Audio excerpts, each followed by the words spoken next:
PTV, Telebisyon ng Bayan.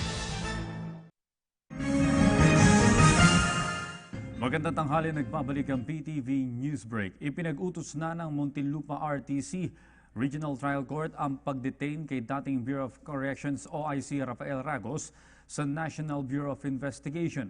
Kasunod ito ng pagpresenta ng NBI kay Ragos sa sala ni Muntinlupa RTC Judge Juanita Guerrero na siyang nagpalabas ng arrest warrant laban sa dating opisyal. Mula sa Muntinlupa, mareport ang aming kasamang si Eunice Samonte. Eunice? Yes, Audrey, matapos ang pagsukot sa otoridad ni Senator Laila De Lima at ang driver bodyguard nitong si Ronnie Dayan, nasa kamay na rin ng National Bureau of Investigation at NBI ang kontrobersyal na dating Bureau of Corrections o BUCOR OIC at former NBI Deputy Director for Intelligence na si Rafael Ragos. Ito ay matapos itong mapayapang sumuko kahapon sa kamay ng mga otoridad.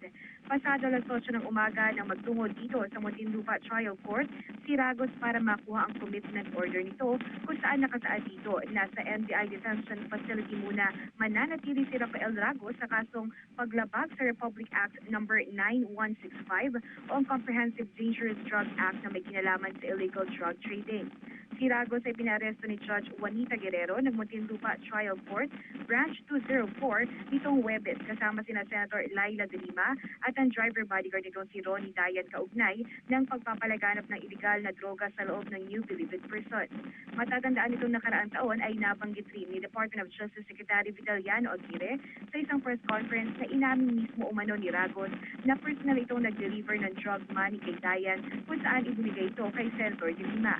Ayon naman kay DOJ Undersecretary Erickson Balmes, kahapon pa na umaga na ipinarapin sa kanila ang planong pagsuko ni Ragos.